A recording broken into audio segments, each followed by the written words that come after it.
semua peserta MGMP Matematika.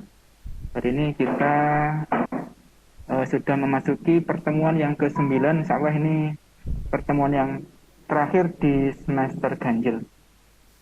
Pertama-tama marilah kita ucapkan rasa syukur ya banyak-banyaknya kepada Allah Subhanahu wa taala, di mana kita masih diberi kesehatan dan keselamatan, dan semoga teman-teman kita yang hari ini mungkin masih belum sehat atau masih sakit, semoga segera diberi kesembuhan dan kesehatan.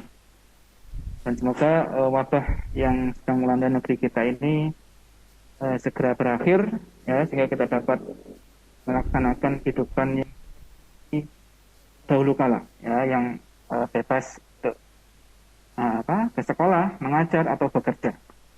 Salawat serta salam semoga selalu tercurahkan kepada junjungan kita Nabi besar Muhammad SAW. Oke, alhamdulillah hari ini kita ada pergantian materi ya. Jadi seharusnya materinya adalah Pak Rahmat dari Duta Rumah Belajar tentang penggunaan rumah belajar ya. Gimana Pak? Model pembelajaran dengan menggunakan rumah belajar kalau nggak salah. Ya, intinya itu. Tapi karena Pak Rahmat ternyata mendapatkan tugas negara ya, ditempatkan di daerah 3T, terdepan, terluar, terpencil nggak salah ya. Jadi mohon maaf tidak bisa mengisi materi untuk hari ini, sehingga kami mengganti dengan materi dan pematerinya adalah pemateri yang sudah sangat kita kenal, materi kondang ini ya, terkenal di Jawa Timur juga, bahkan di nasional juga sudah sangat terkenal ya. Ya, mungkin sering mengikut kegiatan, bahkan sering mengisi atau menjadi pemateri di dalam lingkup nasional. Yaitu teman kita sendiri Pak Sokip Prasetya, SPD MSI. Ya. Kita biasanya melesetkan MSI itu dengan kalimat meh sembarang iso. Ya. Jadi apapun bisa dilakukan oleh yang sudah gelarnya MSI, hampir semua gitu ya. Dari pemateri bisa jadi host, bisa jadi peserta juga bisa ya Pak Sekil. Karena kita menyesuaikan paket ya, hari ini adalah paket yang ketiga. Paket pertama itu tentang RPP silabus, paket kedua tentang apa kemarin? Nah, paket yang ketiga ini tentang model pembelajaran ya. Jadi materinya juga harus kita sesuaikan dengan paket tersebut, sehingga kita mengambil materi model pembelajaran. Nanti akan disampaikan materinya oleh Pak Sakib, apa itu model pembelajaran, definisinya bagaimana, kemudian jenis-jenisnya atau macam-macamnya akan dijelaskan oleh Pak Sakib. Oke Bapak Ibu, sebelum kita awali materi hari ini, marilah kita buka dengan bacaan basmalah sama-sama. Bismillahirrahmanirrahim. Oke, untuk berikutnya kita akan dipandu oleh moderator kita yang fotonya sempat heboh kemarin ya, termasuk foto saya sendiri. Saya juga kaget tuh kapan ngambil foto saya itu. Oke, kita akan dipandu oleh Bu Lilik Sulistiani selaku moderator. Kepada Bu Lilik kami persilakan. Terima kasih kepada Pak Pras sebagai host hari ini. Ya, kemarin sempat heboh karena ada yang mau ngambil mantu, tapi yang diambil mantu itu hostnya,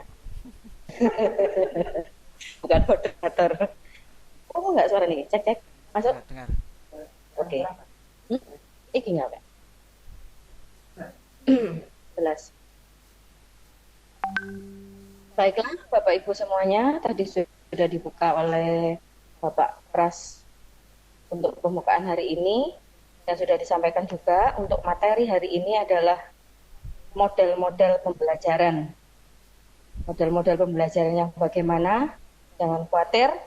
Nanti yang akan disampaikan oleh Bapak Sokip hari ini mungkin ada 45 model yang mau disampaikan. Benar itu Pak? Berapa model? 101. Oh 101. Mau model yang bagaimana itu Pak Sokip sudah bisa. Jadi mengapa ada beberapa model? Nah karena cara kita mengajar itu sangat sangat berpengaruh pada keberhasilan juga. Jadi biar tidak jenuh dengan model yang itu-itu saja, maka siswa perlu, guru perlu untuk menguasai berbagai macam model pembelajaran. Mengapa juga? Karena guru adalah sosok yang bertugas untuk menyiapkan generasi muda dan generasi bangsa untuk meraih kesuksesan. Tentunya tidak mudah bagi kita. Itu adalah tugas bagi kita semua sebagai guru, sebagai proses belajar yang ideal. Dalam proses belajar, kadang guru dihadapkan dengan tantangan sumber daya manusia siswa yang heterogen.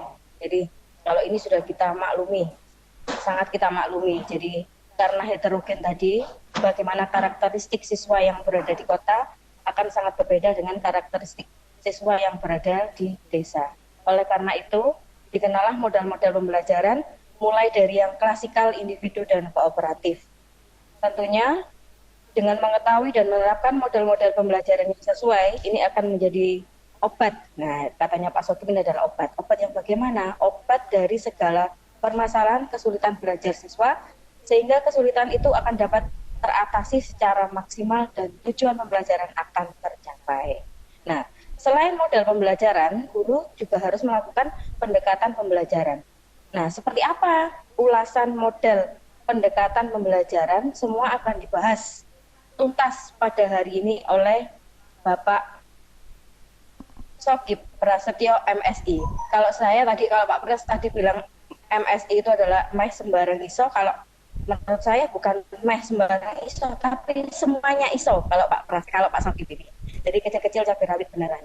Nah, bagaimanakah materi yang akan disampaikan hari ini? Saya serahkan langsung kepada Bapak Sokip Prasetyo MSI. Dipersilahkan. Oke, sebentar mic-nya saya. Terima kasih. Suara saya terdengar jelas dan merdu ya Bu Lili ya. Sip, jelas, sangat merdu sekali. Oke, terima kasih. Assalamualaikum warahmatullahi wabarakatuh, Bapak Ibu peserta MGMP yang luar biasa dimanapun berada pada saat ini.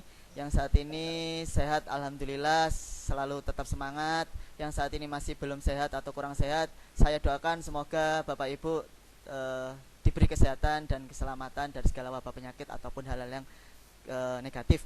Bapak Ibu, alhamdulillahirrahmanirrahim, saya panjatkan puja dan puji rasa syukur kehadirat Allah karena pada hari ini saya masih diberi kesempatan oleh Allah Subhanahu wa taala sehingga saya masih bisa menyapa Bapak Ibu di ruang room MGMP matematika ini dalam keadaan sehat walafiat. Bapak Ibu, tadi sudah disampaikan mungkin Bapak Ibu sudah terlalu kenal dengan saya terlalu kenal karena saya adalah yang selalu sering muncul Bapak Ibu ya. Jadi bagian penyapu latar kadang-kadang karena sering munculnya. Di sini Bapak Ibu saya menggantikan tugasnya Pak Rahmat Effendi. Sebetulnya sebelumnya saya meminta maaf kepada Bapak Ibu semua bahwa materi ini seharusnya disampaikan oleh Pak Rahmat Effendi dari Duta Rumah Belajar 2018. Cuma karena 2 hari yang lalu Pak Rahmat menelpon saya karena harus berangkat ke daerah 3T untuk memberikan pendampingan bagi guru-guru di daerah 3T selama 3 hari. Oleh karena itu Pak Rahmat meminta izin bahwa hari ini tidak bisa mengisi menjadi narasumber di MGMP Matematika. Tapi tidak menutup kemungkinan Bapak Ibu MGMP Matematika ini harus tetap move on. Jadi tetap harus move on, harus tetap jalan gitu loh. Jadi akhirnya kami berpikir siapa yang jadi pemateri karena disesuaikan dengan suket bahwa untuk suket disesuaikan dengan suket yang ketiga itu harus ada model-model pembelajarannya yang harus dikeluarkan. Oleh karena itu kemarin Bapak Ibu pengurus berundingan siapa yang mau menjadi narasumber. Akhirnya kebetulan saya yang kena todong Bapak Ibu. Jadi karena saya MSI katanya mes sembarang iso.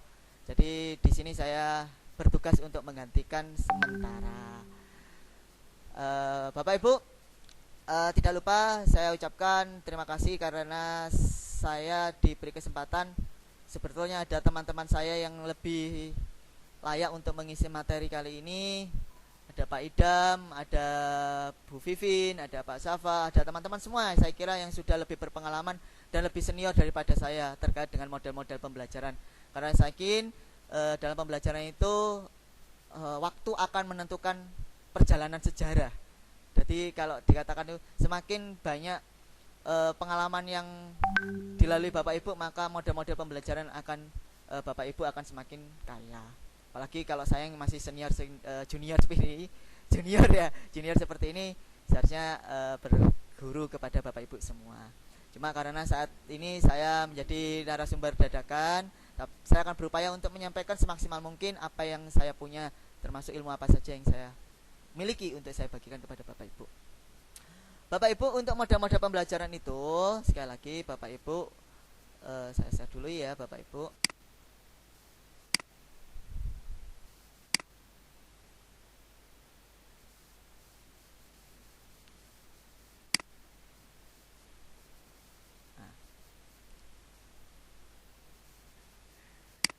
Lupa tadi WA-nya masih buka. Bapak Ibu, loh kok modelnya seperti ini tampilannya ya. Ada. Model-model pembelajaran ini, Bapak Ibu mungkin kadang-kadang bingung Bapak Ibu di dalam mengajar. Itu kadang-kadang Bapak Ibu bingung membedakan apa model, apa metode. Nah, itu akan jadi satu permasalahan yang sering kita pikirkan. Aku ini pakai apa ya? Apa pakai model atau pakai metode? Nah, ini dulu sempat pernah dibahas oleh Pak Idam tentang perbedaan metode, model, atau strategi. Lah, itu sudah sempat pernah dibahas oleh Pak Idam. Bahkan di PKP sendiri pada waktu kita melaksanakan PKP tahun berapa ya? Tahun 2019 itu sempat dibahas mengenai model-model pembelajaran. Cuma kalau yang di PKP itu kalau tidak saya model pembelajaran tapi pendekatan berbasis masalah. Lah, di sini Bapak Ibu, saya tidak akan terlalu banyak menggurui Bapak Ibu yang mungkin lebih paham. Tapi saya akan sekedar sharing. Jadi kita nanti sistemnya bukan saya mengajari Bapak Ibu ya, tapi kita nanti sharing ilmu pengetahuan saja.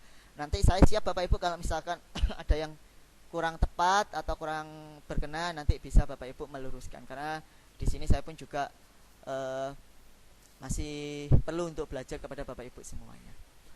Bapak Ibu, mengapa kita harus memiliki model-model pembelajaran seperti yang tadi disampaikan oleh Bu Lili, bahwa model-model pembelajaran itu sangat diperlukan Bapak Ibu, karena matematika mulai dari zaman saya sekolah SD ya, SD sampai SMA sampai kuliah, matematika itu memang sesuatu hal yang menjadi momok paling menakutkan. Bahkan saya jadi guru matematika ini pun juga aslinya kesasar Bapak Ibu, tapi memang takdir mengatakan saya menjadi guru matematika. Akhirnya saya akan berupaya untuk menjadi guru matematika yang terbaik. Sekali lagi, terbaik bagi diri saya sendiri. Nah, oleh karena itu Bapak Ibu, ketika kita mengajar, pasti kita dihadapkan dengan berbagai macam permasalahan. Entah itu SDM anak-anak, entah itu sarana prasarana yang ada di sekolah kita. Nah, permasalahan-permasalahan itulah yang akan membuat tujuan pembelajaran kita itu akan menjadi terhambat. Jadi sesuatu yang seharusnya 100% maka tidak akan 100%. Lah, oleh karena itu perlu ya Bapak Ibu itu menciptakan suatu gebrakan yang disebut gebrakan yang inovatif, aktif, kreatif dan lain-lain, termasuk bagaimana cara melakukan pembelajaran yang baik. Untuk pembelajaran yang baik, model-model pembelajaran yang digunakan oleh Bapak Ibu itu tidak semuanya bisa digunakan oleh sekolah-sekolah karena karakter sekolah itu berbeda-beda. Jadi perlu Bapak Ibu memperkaya wawasan model-model pembelajaran. Mungkin Bapak Ibu pernah yang namanya membuat PTK kan, penelitian tindakan kelas. Lah, di situ Bapak Ibu sering sekali menggunakan model-model pembelajaran. Saya yakin Bapak Ibu setiap mau naik pangkat atau mau naik tingkat pasti yang membuat yang namanya PTK. Lah, di situ Bapak Ibu secara tidak langsung sudah mempelajari model-model pembelajaran. Yang paling sering digunakan adalah model-model pembelajaran kooperatif. Mungkin Bapak Ibu mempelajari hanya mungkin STAT, TGT, Jigsaw, NHT, terus TUSTRE ya, dan banyak yang lainnya, TAI. Cuma yang jadi masalah kadang-kadang kita tidak mau mengeksplor lagi gitu loh. Bapak Ibu misalkan membuat PTK hanya menggunakan STAT, tapi selanjutnya lagi Bapak Ibu tidak ingin mengeksplor pembelajaran kooperatif yang lain. Nah, itu yang yang kita coba, terutama diri saya sendiri ya, terutama saya mengingatkan diri saya sendiri, ayo kita berani untuk mencoba mempelajari berbagai macam model pembelajaran kooperatif. Perlu diketahui bahwa Ibu ada sekitar 12 model pembelajaran kooperatif. Insya Allah sekitar 12. Tapi mungkin yang kita kenal hanya beberapa. Terus kalau ditanya kira-kira Pak Saib sudah mempraktekkan berapa? Nah, itu pasti akan jadi pertanyaan karena narasumber itu biasanya akan ditodong lebih dulu. Apa yang sudah saya lakukan, apa yang sudah dikerjakan. Di sekolah saya terapkan sekitar 6 model Bapak Ibu, 6 model pembelajaran kooperatif. Cuma kadang-kadang antara model yang satu dan model yang lain itu memiliki karakteristik yang berbeda. Obatnya pun juga berbeda, penyakitnya pun juga berbeda di anak-anak, sehingga hasil dampaknya itu juga berbeda. Jadi tidak kadang-kadang dalam satu permasalahan yang sama kita kasih 2 model yang berbeda, itu hasilnya juga berbeda. Tinggal kita mana yang ambil model pembelajaran mana yang kita ambil sebagai obat dalam permasalahan siswa. Nah, Bapak Ibu, di sini saya akan menyampaikan model-model pembelajaran. Jadi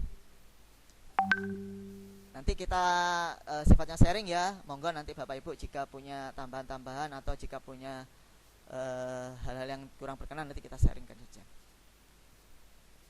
Saya slide dulu.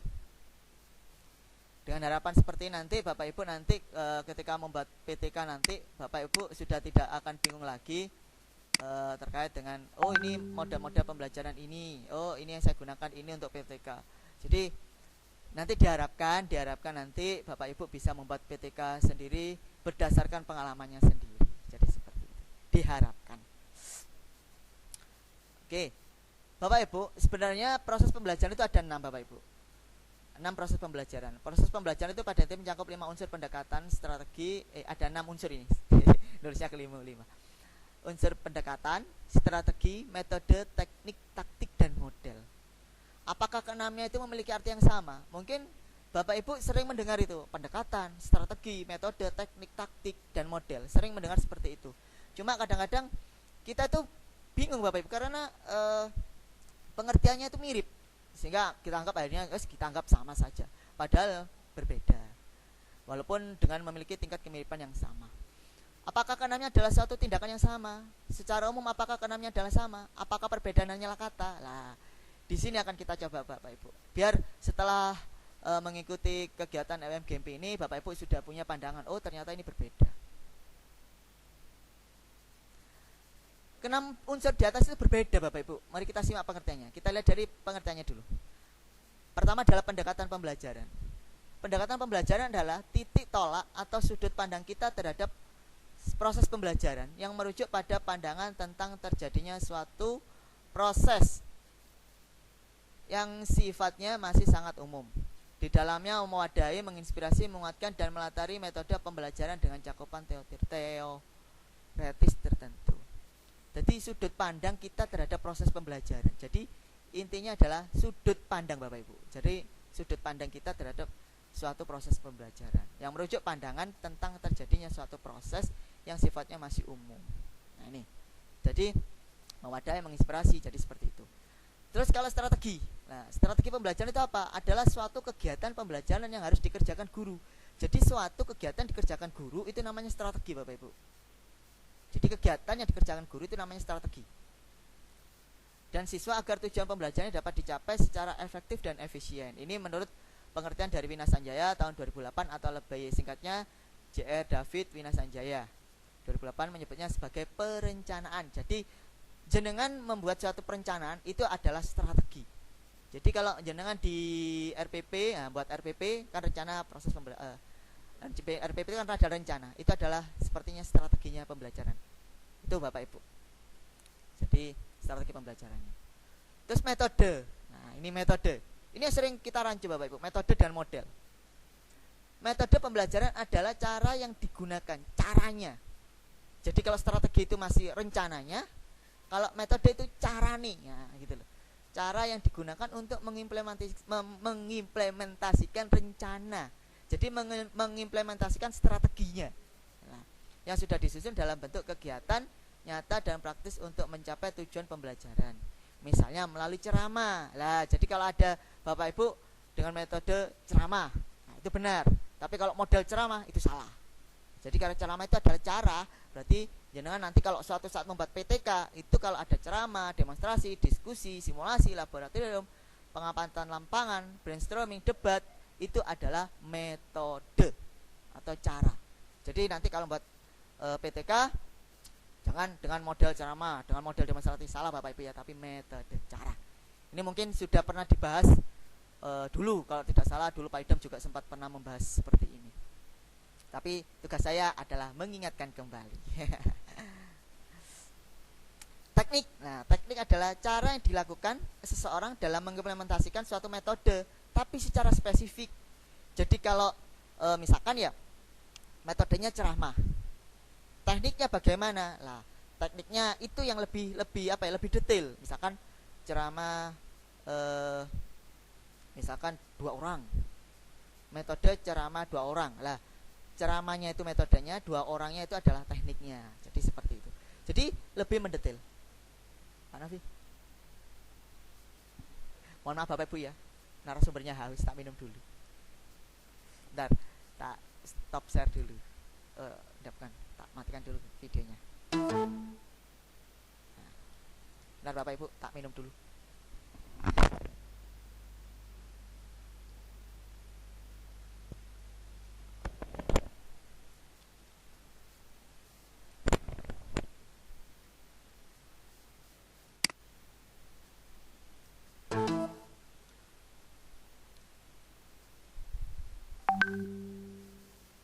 Bapak Ibu ya.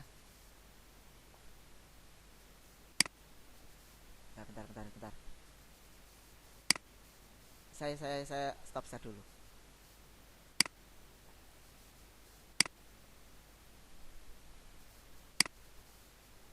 Sorry.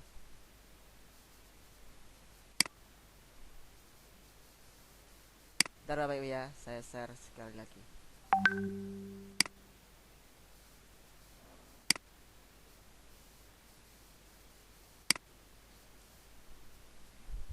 Kelihatan Pak? Oke, okay. Saya lanjut Bapak Ibu ya. Nah, taktik. Nah, ada teknik, ada taktik. Nah, ini berbeda lagi Bapak Ibu. Taktik itu gaya. Taktik pembelajaran adalah gaya seseorang dalam melaksanakan metode atau teknik pembelajaran tentu yang sifatnya individual. Jadi ada teknik, ada taktik. Kalau teknik itu spesifiknya, cara yang lebih spesifik. Kalau taktik itu gaya Bapak Ibu. Nah, terus yang terakhir adalah model pembelajaran. Model pembelajaran adalah merupakan bentuk pembelajaran yang tergambar dari awal sampai akhir yang disajikan secara khas oleh guru. Bentar. Nah, ini adalah model pembelajaran. Jadi ada metode, ada model. Jadi kalau model itu bentuk pembelajarannya yang tergambar dari awal sampai akhir. Dari awal sampai akhir, urutan Bapak, runut, dan disajikan secara khas oleh guru. Model-model pembelajaran matematika. Nah, ada satu yang namanya model pembelajaran klasikal. 2, model pembelajaran individual. 3, model kooperatif. Apakah ini hanya untuk pelajaran matematika? Tidak Bapak Ibu. Tapi karena saat ini GMP matematika, saya tulis model pembelajaran matematika. Tapi ini berlaku secara umum ya. Bahwa model pembelajaran itu ada 3. Yang pertama adalah model pembelajaran klasikal. Yang kedua model pembelajaran individual. Yang ketiga adalah model pembelajaran kooperatif. Model pembelajaran klasikal itu yang seperti apa? Ting. Nah, ini model pembelajaran klasikal itu urutannya kegiatan pembelajaran. Ini yang sering kita lakukan Bapak Ibu, termasuk saya sendiri. Yang pertama adalah guru menjelaskan definisi, membuktikan rumus, memberi contoh, memberi soal latihan, selesai. Itu klasikal. Mungkin kalau kita bertanya pada diri kita sendiri, apakah kita lebih banyak mana pembelajaran klasikal atau individual atau kooperatif? Kalau saya secara pribadi, saya lebih banyak pembelajaran klasikal, 70% mungkin.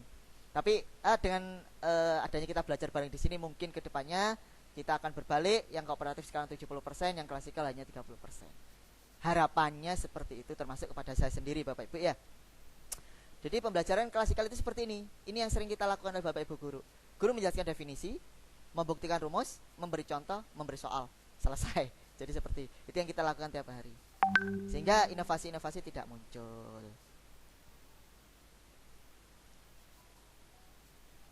Oh, kecepatan ya Bapak Ibu ya. Oh, sebentar. Speednya saya kurangi dulu ya. Pembelajaran klasikal Bapak Ibu ya, itu seperti yang kita lakukan setiap hari ya. Hampir setiap hari kita lakukan. Itu guru menjelaskan definisi, membuktikan rumus, memberi contoh, memberi soal latihan. Itu yang klasikal. Yang kedua, Bapak Ibu, model pembelajaran individual.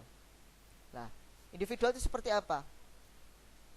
Model pembelajaran yang memperhatikan perbedaan individual. Adapun perbedaan pembelajaran individual mempunyai beberapa ciri, yaitu 1. Siswa belajar secara tuntas. 2. Setiap unit yang dipelajari memuat tujuan pembelajaran khusus yang jelas. 3. Keberhasilan siswa diukur berdasarkan pada sistem yang mutlak. 4. Siswa belajar sesuai dengan kecepatannya masing-masing. Lah, salah satu model pembelajaran individual yang sangat populer adalah modul. Jadi siswa diberi modul. Modul adalah suatu paket pembelajaran yang memuat suatu unit konsep pembelajaran yang dapat dipelajari oleh siswa sendiri. Lah, saat ini Bapak Ibu, kondisi daring seperti ini atau PJJ saat ini, mau tidak mau kita tidak bisa melaksanakan pembelajaran secara klasikal Bapak Ibu. Kita juga tidak bisa melaksanakan pembelajaran secara kooperatif. Akhirnya kita mengambil suatu model pembelajaran secara individual, di mana pada model pembelajaran individual ini semua bertumpu pada individunya masing-masing. Jadi individu antara individu itu memiliki kecepatan yang berbeda-beda, sehingga tugas Bapak Ibu guru nanti akan lebih banyak, dimana kadang-kadang kecepatannya itu berbeda-beda, sehingga Bapak Ibu akan mengawal anak pun juga berbeda-beda. Jadi seperti itu. Jadi siswa belajar secara tuntas, setiap unit yang belajar memuat tujuan pembelajaran khusus, keberhasilan siswa diukur berdasarkan pada sistem, siswa belajar sesuai dengan kecepatan ini, siswa belajar sesuai dengan kecepatan masing-masing. Ini yang kita laksanakan pada kondisi PJJ Bapak Ibu. Dimana kalau ada anak yang misalkan mendapat nilai jelek, kadang-kadang seperti saya Bapak Ibu ya, sempat mendatangi saya pribadi ketika murid saya banyak yang tidak mengerjakan tugas, saya akhirnya ajang sana ke rumah siswa saya selama PJJ ini. Ternyata banyak hal-hal yang termuat kendala, karena saya akui bahwa selama PJJ itu apa yang disampaikan oleh guru itu mungkin yang terserap oleh siswa itu tidak sampai 100%, terkait dengan sinyal, terkait dengan sarana prasarana, sehingga siswa pun akhirnya terkait dengan perhatian dari orang tua, sehingga siswa pun banyak yang tidak tuntas dalam sesuai apa yang Bapak Ibu sampaikan kepada siswa, kadang-kadang melalui media-media LMS atau YouTube. Oleh karena itu, seperti saya kemarin akhirnya mendatangi siswa dan saya cek, ternyata memang tiap siswa itu memiliki daya tangkap yang berbeda-beda. Ini yang sempat saya lakukan Bapak Ibu. Terus modul yang kita berikan itu kemarin itu bisa berupa paket Bu, paket. Bahkan ada beberapa sekolah yang sudah menyiapkan lembaran penunjang, buku penunjang. Jadi seperti itu. Itu tujuannya apa? Supaya siswa itu tuntas dan mengejar ketertinggalannya. Cuma ternyata hambatannya tidak semudah yang kita bayangkan. Ternyata banyak sekali hambatan-hambatan di lapangan selama kondisi PJJ Bapak Ibu. Nah, itu model pembelajaran individual.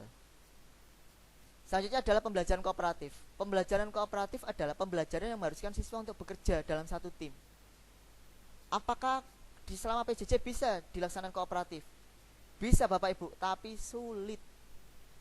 Sekali lagi, apakah bisa selama PJJ ini siswa melakukan pembelajaran kooperatif? Bisa, tapi sulit. Sulitnya bagaimana? Sulit pertama terkait dengan akses, kendala internet. Yang kedua akses jarak. Kalau mungkin rumahnya berdekatan sih enak. Kalau di daerah saya, antar rumah satu yang rumah yang kedua dengan yang lain-lain, waduh jaraknya luar biasa. Jadi pembelajaran kooperatif adalah pembelajaran yang mengharuskan siswa untuk bekerja dalam satu tim untuk menyelesaikan masalah. Jadi pembelajaran kooperatif ini bisa dilaksanakan dengan lancar ya, dengan lancar. Itu jika kondisinya tatap muka, seperti kemarin Pak Sulis mengatakan tatap muka. Jadi bisa kondisi tatap muka Bapak, itu baru bisa terlaksana dan kita bisa memantau dengan sangat enak. Untuk menyelesaikan tugas, mengerjakan sesuatu untuk tujuan bersama. Jadi ini pembelajaran kooperatif. Ini Bapak Ibu yang sering kita lakukan, melakukan pembelajaran kooperatif. saya sendiri pun melakukan pembelajaran kooperatif itu di sekolah saya yang sudah saya pernah lakukan tuh STAT, Jigsaw, TGT, NHT, TUSTE, TUSTRE 6, hanya sekitar 6 Bapak Ibu. Padahal banyak sekali model-model pembelajaran kooperatif. Terus kalau ditanya apakah pembelajaran kooperatif ini bisa dilaksanakan, terutama matematika, bisa dilaksanakan pada semua KD? Jawabannya, kalau menurut saya sendiri sih tergantung Bapak Ibu. Kalau menurut saya sendiri itu tidak semuanya bisa dilaksanakan dengan kooperatif. Jadi hanya beberapa KD yang menurut saya bisa dilaksanakan untuk kooperatif. Tapi tidak menutup kemungkinan ada teman-teman yang sudah mencoba melakukan pembelajaran kooperatif dan berhasil. Cuma kadang-kadang Bapak Ibu, ini yang menjadi hambatan saya selama melaksanakan pembelajaran kooperatif di kelas. Sekali lagi di kelas, itu memang kita tidak bisa membayangkan sesempurna yang kita inginkan. Misalkan tuntas semuanya di atas 75% atau katakan di atas KKM ya. Di atas KKM tidak. Kalau di sekolah saya itu saya tidak, apalagi sekolah saya sekolah pinggir Bapak Ibu ya, setiap saya membuat PTK itu saya tidak mentarget yang muluk-muluk. Yang penting ada peningkatan input, peningkatan hasil belajar.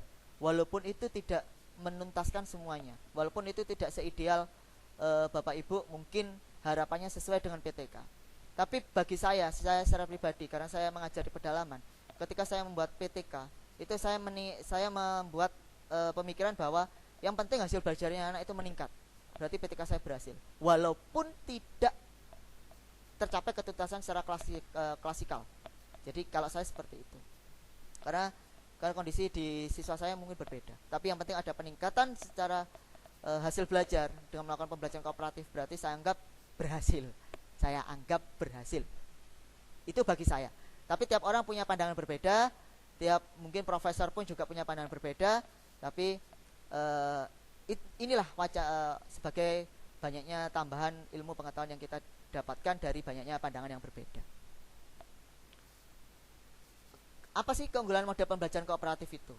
Yang satu, pertama, siswa tidak terlalu menggantungkan pada guru, akan tetapi dapat menambah kepercayaan, kemampuan berpikir sendiri, menemukan informasi dari berbagai sumber, dan belajar dari siswa lain. Dua, dapat menggunakan kemampuan mengungkapkan ide atau gagasan dengan kata-kata secara verbal dan membandingkannya dengan ide-ide orang lain. Tiga, dapat membantu anak untuk respek pada orang lain dan menyadari akan segala keterbatasannya serta menerima segala perbedaan. Empat, dapat membantu memberdayakan setiap siswa untuk lebih bertanggung jawab dalam belajar. 5. Merupakan suatu strategi yang cukup ampuh untuk meningkatkan prestasi akademik sekaligus kemampuan sosial, termasuk mengembangkan rasa harga diri, hubungan interpersonal yang positif dengan yang lain, mengembangkan keterampilan memanage waktu dan sikap positif terhadap sekolah. 6. Dapat mengembangkan kemampuan siswa untuk menguji ide dan pemahamannya sendiri, serta menerima umpan balik siswa dalam berpraktek. 7. Dapat meningkatkan kemampuan siswa menggunakan informasi dan kemampuan belajar abstrak menjadi nyata. 8. Interaksi selama kooperatif berlangsung dapat meningkatkan motivasi dan memberikan rangsangan untuk berpikir. Hal ini berguna untuk proses pendidikan jangka panjang. Jadi proses Bapak Ibu, di kooperatif itu proses yang ditekankan. Nah, ada kelebihan, ada kelemahannya. Nah, kelemahan model pembelajaran kooperatif, satu, untuk memahami dan mengerti filosofis MPK memang butuh waktu Bapak Ibu. Anak-anak apalagi terutama di daerah saya, di daerah yang pedesaan, ketika mau belajarkan pembelajaran kooperatif itu tidak langsung anak-anak kita saat itu belajar kooperatif langsung kita praktekkan seperti bingung anak-anak Bu, bingung anak-anak. Akhirnya kita menjelaskan apa sih pembelajaran kooperatif itu seperti apa, gini, baru actionnya pada pertemuan selanjutnya. Jadi tidak bisa kita itu langsung menjelaskan langsung di-actionkan. Waduh, kalau hancur sudah. Itu kalau di sekolah saya Bapak Ibu ya. Tapi sekali lagi tiap sekolah itu memiliki karakteristik yang berbeda. Untuk memahami dan mengerti filosofis MPK memang butuh waktu. Sangat tidak rasional kita mengharapkan secara otomatis siswa dapat mengerti dan memahami filsafat cooperative learning. Untuk siswa yang dianggap memiliki kelebihan, contohnya mereka akan merasa terhambat oleh siswa yang dianggap kurang. Jadi kooperatif itu kan kadang-kadang ada salah satu cirinya ya, kooperatif kan berkelompok kadang-kadang. Itu kan ada heterogen Bapak Ibu. Kelompok siswanya itu heterogen, bukan homogen. Apa heterogen itu? Jadi siswa yang memiliki kemampuan yang tinggi, sedang, rendah itu bergabung dalam satu kelompok. Tidak dikelompokkan sendiri. Pintar-pintar, anak pintar dengan pintar, sedang dengan sedang, anak yang kurang dengan kurang, Mbak, tidak karu-karuan nanti kooperatifnya. Oleh karena itu di heterogen. Lah cuma kadang-kadang anak yang memiliki kemampuan yang lebih tinggi dibanding teman-temannya itu merasa, kok ini tidak iso-iso. Akhirnya seperti apa ya, menggandol gitu. Lah tugasnya guru di situ yang menjelaskan tentang dari filosofi MPK itu seperti apa. Proses butuh waktu, iya Bapak Ibu. Karena saya pun ngawali kooperatif pertama kali itu, aduh rusak Bapak Ibu. Sempat saya gagal ya saya bilang gitu. Tapi ternyata berjalannya dengan waktu, anak-anak sudah paham, ngerti, ya sudah, walaupun kita model-model pun kooperatifnya itu anak-anak sudah paham. Oh gini Pak ya, oh gini. Jadi memang butuh waktu ngawalinya, tapi nanti ke belakangnya enak. Nah, itu Bapak Ibu ya.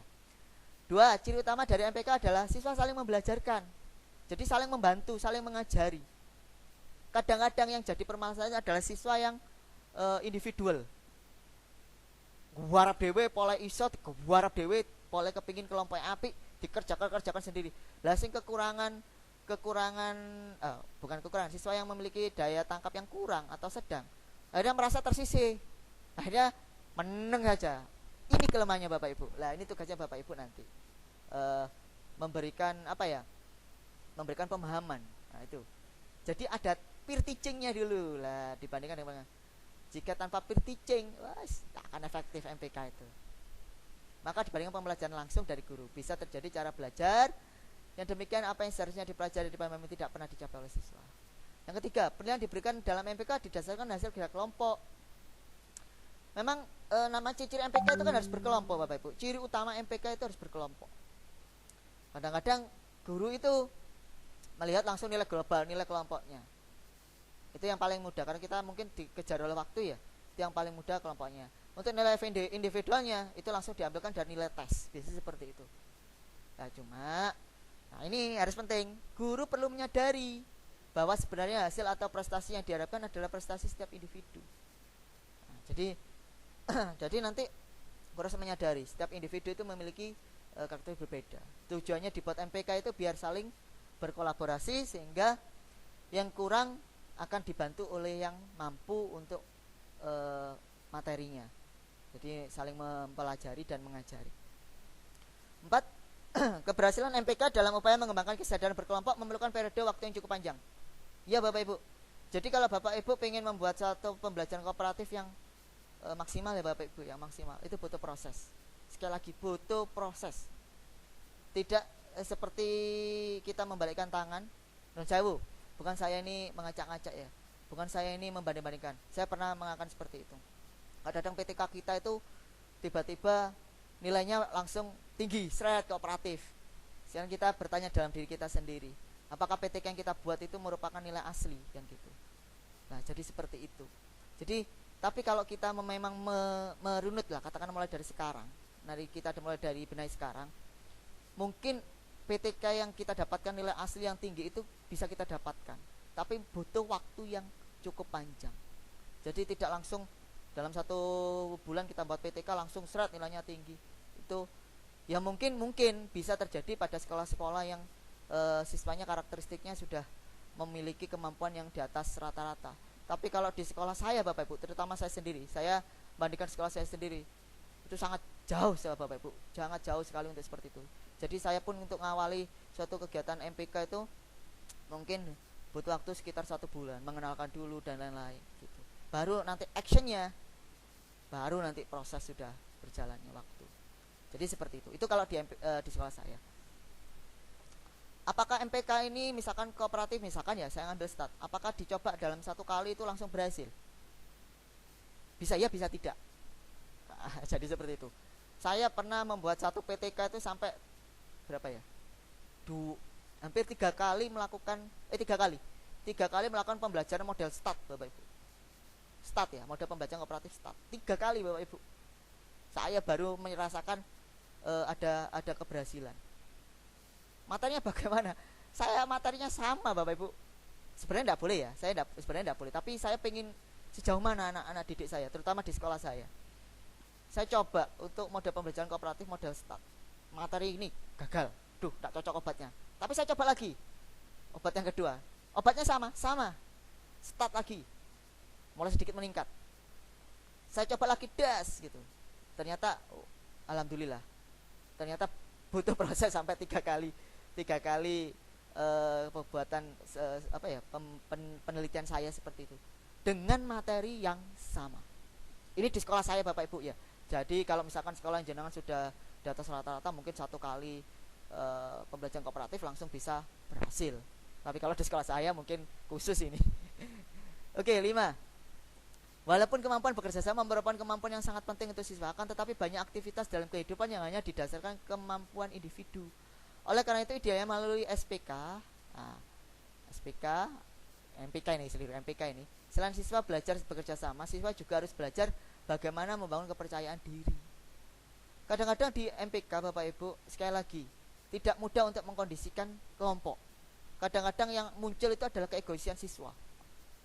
Yang pinter akan mengerjakan semua tugasnya dengan harapan nilainya baik. Yang tidak pinter atau yang di bawah rata-rata kemampuannya, tenggelam Bapak Ibu, dia akan malu. Atau kadang-kadang mau bertanya itu udah direken sama yang pinter. Akhirnya apa? Akhirnya kepercayaan diri yang siswa di bawah rata-rata itu akan jatuh. Solusinya bagaimana? Lah solusinya kita sebagai guru tidak bosan-bosannya untuk berkeliling ke kelompok, memberi motivasi, memberi semangat. Pekerjaannya mudah? Waduh, tidak mudah Bapak Ibu, sangat sulit sekali. Jadi seperti itu. Kegiatan pembelajaran dalam MPK, model pembelajaran kooperatif. Itu pertama ada kegiatan pra pembelajaran, meliputi menyiapkan materi, menentukan skor awal, membagi siswa dan kelompok berdasarkan skor awal. Apapun MPK-nya, kooperatifnya itu seperti ini langkahnya Bapak Ibu. Pra pembelajaran. Yang kedua, melaksanakan kegiatan pembelajaran. Kegiatan pembelajaran sesuai dengan model kooperatif yang digunakan. Sekali lagi, setiap pembelajaran kooperatif itu berbeda-beda langkahnya, sintaknya berbeda-beda. Ini saya sudah nyiapkan Bapak Ibu, jangan khawatir. Saya sudah nyiapkan 12 model pembelajaran kooperatif, termasuk sintak-sintaknya. Jadi Bapak Ibu bisa dicoba, dikembangkan mana yang dipilih. 3, menentukan skor peningkatan. Nah, ini skor peningkatan. Skor peningkatan dapat digunakan untuk memberikan penghargaan kelompok. Beberapa model pembelajaran kooperatif untuk mapel matematika. Nah, ini bisa link berikut. Tidak bisa. Bentar, langsung saya buka aja sudah.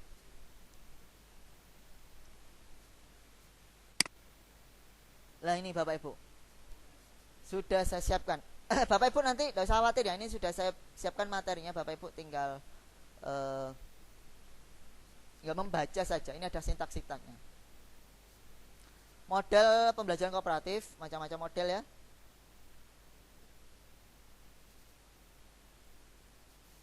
Ini sama. Sudah saya tulis di atas di kelemahannya juga. Nah ini ada yang namanya TAI. Jangan dibaca TAI Bapak Ibu ya. TAI. Team Assisted Individualization. Ini saya tidak pernah memakai yang ini Bapak Ibu. Model pembelajaran kooperatif TAI merupakan model pembelajaran yang membentuk kelompok kecil yang heterogen dengan latar belakang. Nah ini bisa dibaca, ada 8 komponen. Nah ini Bapak Ibu, ada TAI, ada placement test, ada student kreatif, team study, team score, teaching.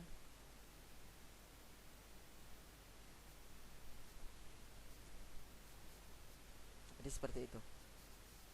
Nih TAI Bapak Ibu sudah. Oh ini bisa dibaca langkah-langkahnya bagaimana, sintaknya bagaimana. Apakah di setiap model pembelajaran kooperatif itu butuh LK? Tergantung Bapak Ibu, tergantung kooperatif yang di mana yang digunakan. Tapi hampir 90% pembelajaran model pembelajaran kooperatif itu membutuhkan LK, lembar kerja. Hampir 90%-nya. Dan dengan model lembar kerja itu Bapak Ibu bisa mengontrol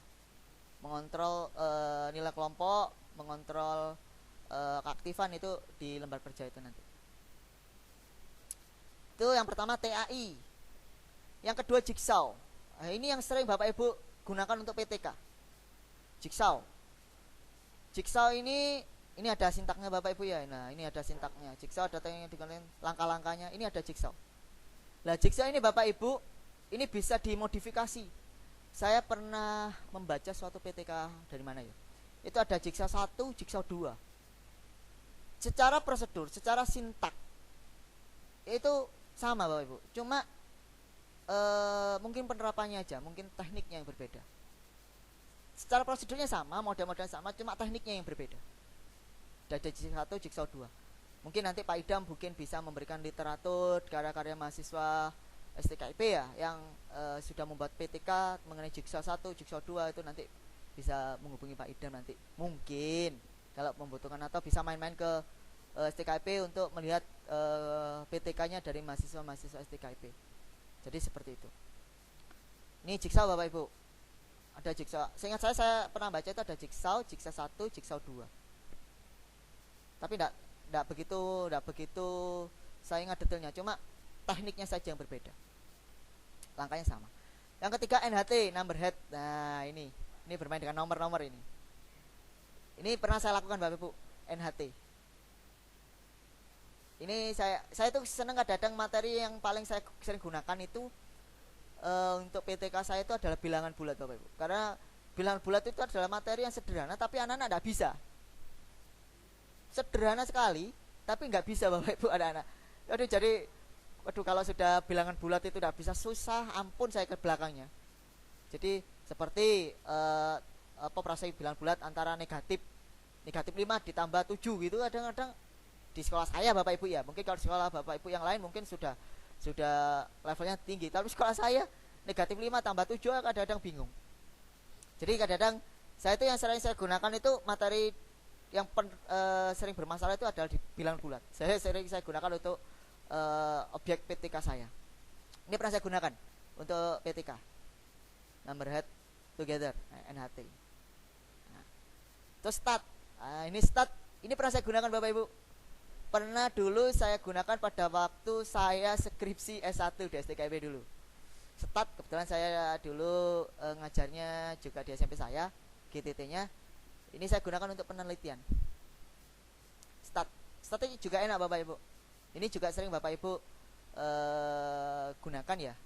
Dulu kalau saya menggunakan ini pada materi gradien, menggunakan stat. Jadi kenapa kok saya mengambil stat? Karena di gradien sendiri itu kan banyak Bapak Ibu. Mencari gradien dari titik, dari grafik, dari persamaan garis dan lain-lain. Itu saya pecah-pecah dan itu sangat enak digunakan untuk kooperatif yang model stat. Itu kalau saya ya Bapak Ibu ya. Saya melihatnya seperti itu. Stat. Ini langkahnya, sintaknya sudah jelas. Terus selanjutnya, nah selanjutnya TGT. Ini yang ramai Bapak Ibu.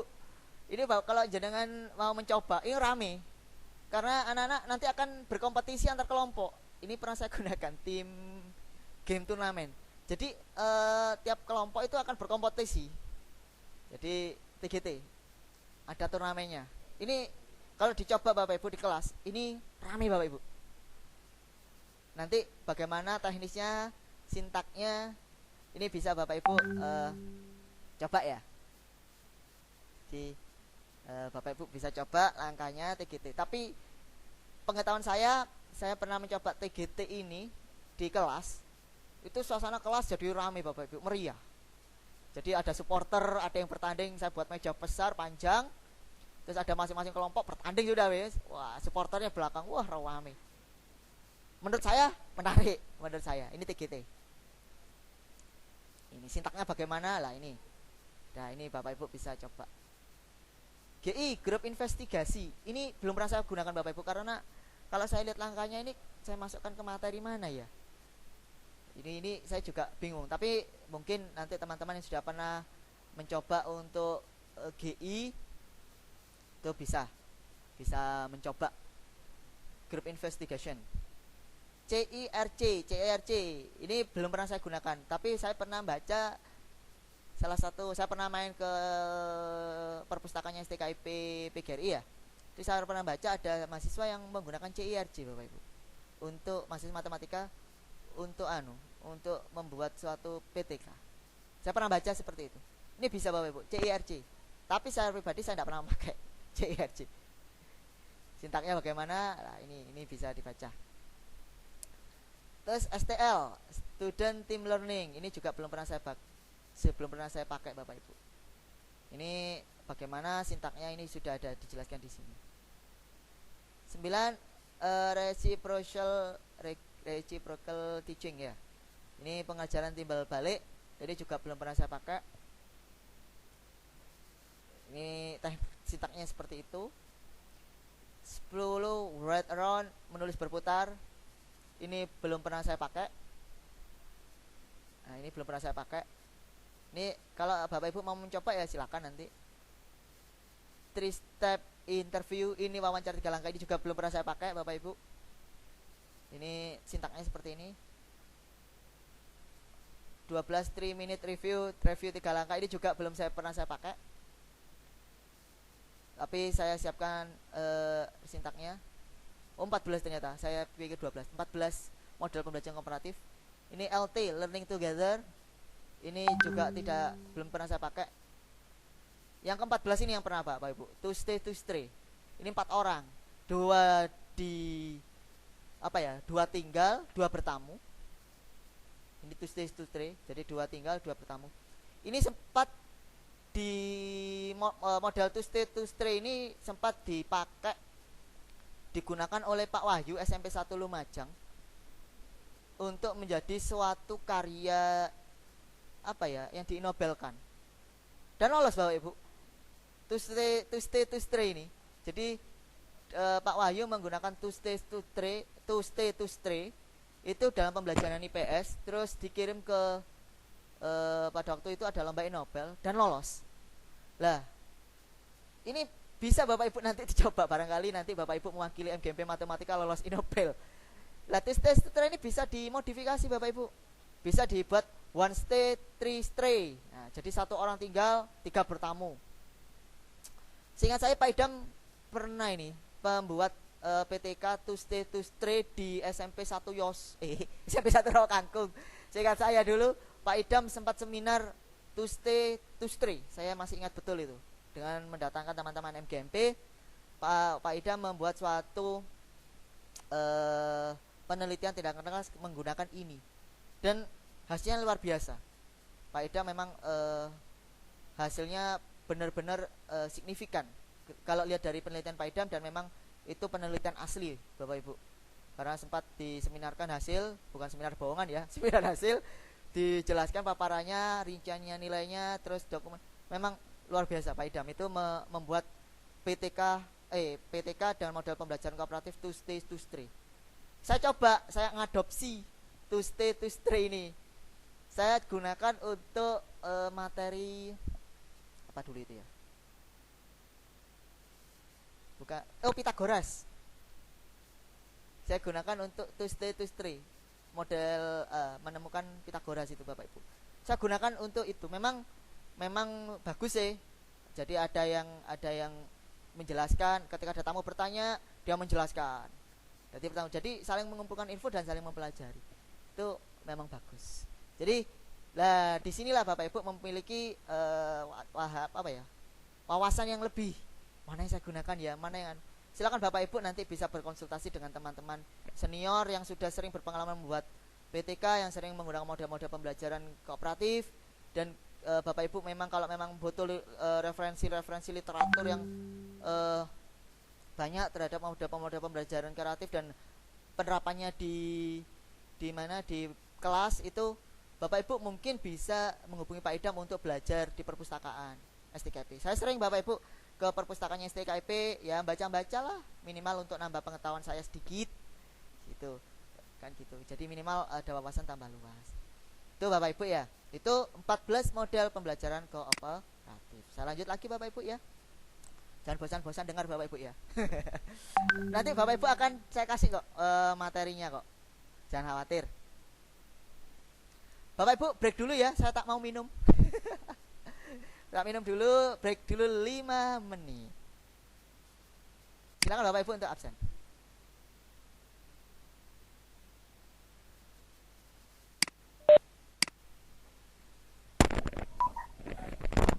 Silakan Bapak Ibu yang belum mengisi absen, sudah saya kirim ulang di kolom chat.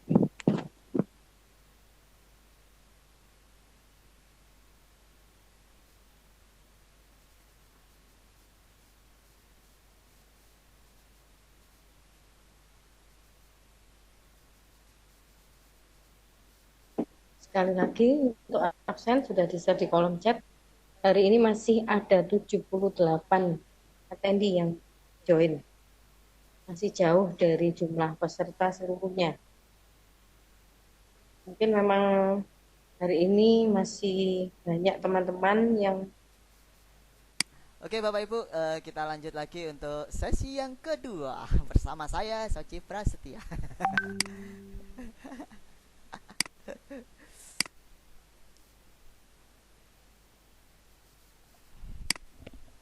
Oke Bapak Ibu, kalau tadi saya sudah menjelaskan mengenai 14 model pembelajaran kooperatif, sekarang saya lanjutkan. Nah ini sih, Bapak Ibu ya.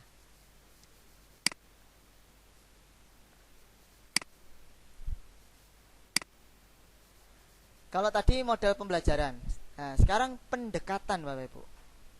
Jadi ada model, ada pendekatan.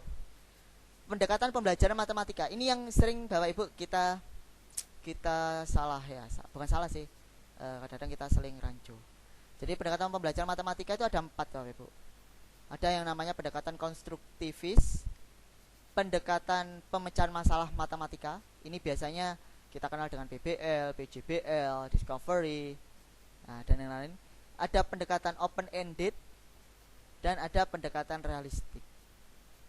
Apa sih pendekatan masing-masing pendekatan pembelajaran ini? Kita bahas ya Bapak Ibu ya. Pendekatan konstruktivis, prinsip utamanya adalah pengetahuan dibangun sendiri oleh siswa. Jadi siswa itu membangun sendiri pengetahuannya.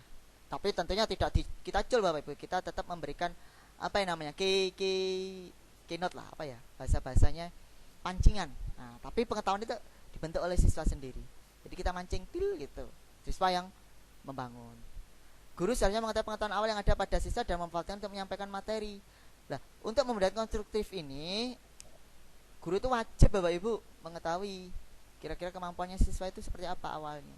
Jadi kalau kemampuan siswanya itu masih belum, katakanlah ya, masih belum mengenal ini materi, masih belum mengenal Pitagoras, tapi kita langsung ajak untuk ngitung, wah ya buyar gitu loh. Jadi mungkin mereka belum kenal yang namanya teorema Pitagoras, maka kita ajak dulu untuk melihat bangunan atau apa, nanti yes diajaklah anak-anak itu untuk bermain-main, terus kita pancing, kita kasih stimultan, kita kasih stimulus, akhirnya mereka bisa membentuk pengetahuan berdasarkan rambu-rambu yang kita berikan. Tujuannya membangun pemahaman. Belajar menurut pandangan konstruktivitis tidak menekankan untuk memperoleh pengetahuan yang banyak tanpa pemahaman. Jadi intinya itu paham Bu. Jadi intinya Bapak Ibu, siswa kalau konstruktivis ini dibentuk biar mereka paham. Jadi tidak harus banyak-banyak, sedikit tapi paham. Guru bukan seseorang yang harus selalu diikuti jawabannya. Di dalam kelas konstruktivis, para siswa diberdayakan oleh pengetahuannya sendiri.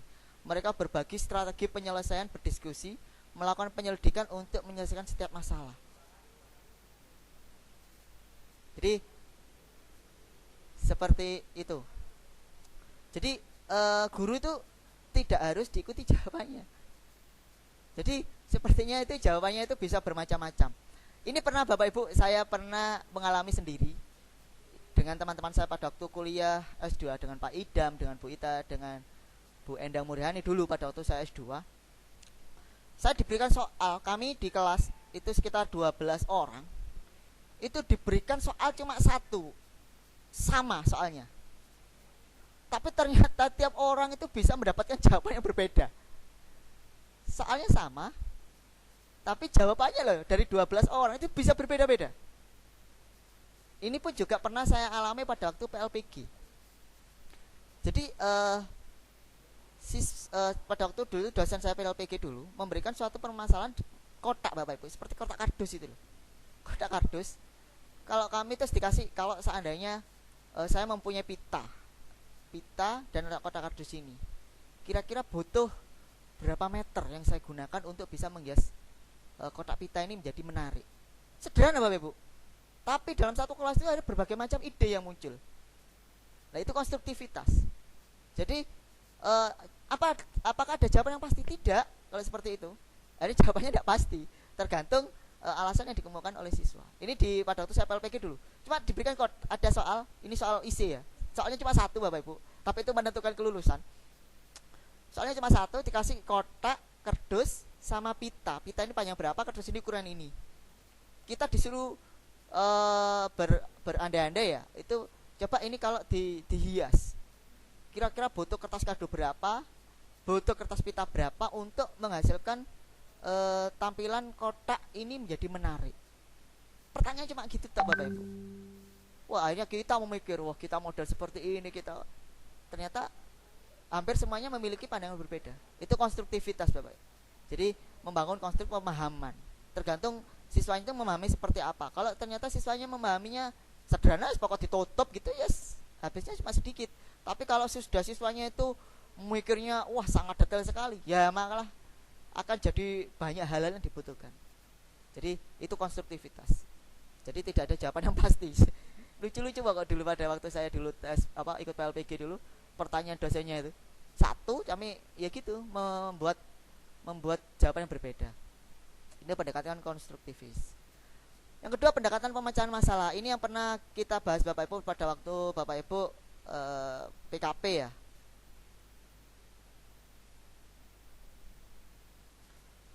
Pada waktu PKP Bapak Ibu. Nah, pada waktu PKP kalau tidak salah di modul itu ada yang namanya PJBL, PBL, Project Based Learning. Pada waktu dulu Bu Vivin menjadi narasumber K13 di SMP 1 Senduro pun juga Bu Vivin sempat membahas ini. Ternyata ini pendekatan pemecahan masalah Bapak Ibu. Pendekatan pemecahan masalah merupakan bagian dari kurikulum matematika yang sangat penting. Karena namanya matematika itu selalu penuh masalah Bapak Ibu. Makanya kadang-kadang sampai ada guyonan, wajah-wajah matematika itu kok seperti wajah-wajah yang ruwet semua, karena selalu penuh masalah. Tapi disitulah ketika masalah terpecahkan, wah senangnya masa ampun kata-kata, luar biasa. Sangat penting dalam proses pembelajaran maupun penyelesaiannya. Siswa dimungkinkan memperoleh pengalaman menggunakan pengetahuan serta keterampilan yang sudah dimiliki untuk diterapkan pada pemecahan masalah yang bersifat tidak rutin. Jadi masalah itu kadang-kadang kita cari hal-hal yang tidak rutin Bapak Ibu. Kalau rutin, ya sudah masalah iki, jawabannya iki. Nah, itu kenapa sekarang di soal-soal matematika muncul yang namanya soal hot. Soalnya itu tidak rutin keluar Bapak Ibu. Sehingga butuh pemikiran yang lebih lama lah.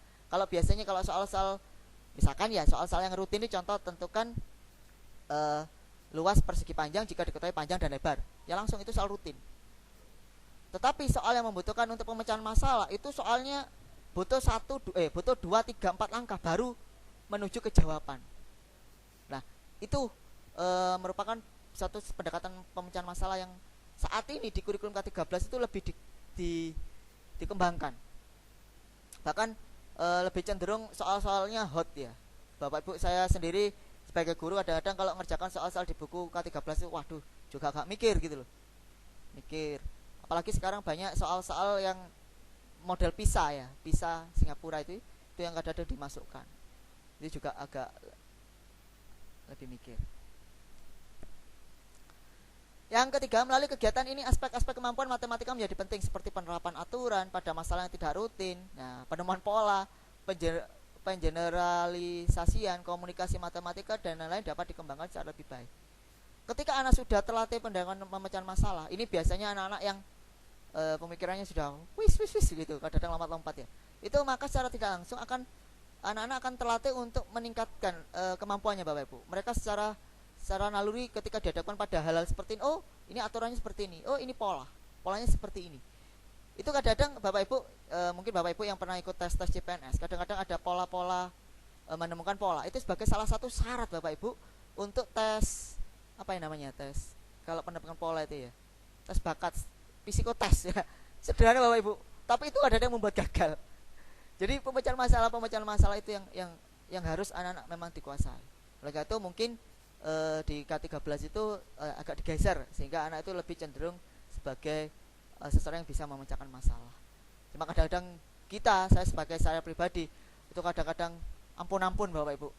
Kadang-kadang kalau langsung mengajak anak menuju ke hal-hal yang seperti itu. Wong KTSP yang sudah diruntut enak saja, siswa kelabakan langsung diajak ke K13 yang langsung dihantamkan pada masalah-masalah yang kompleks.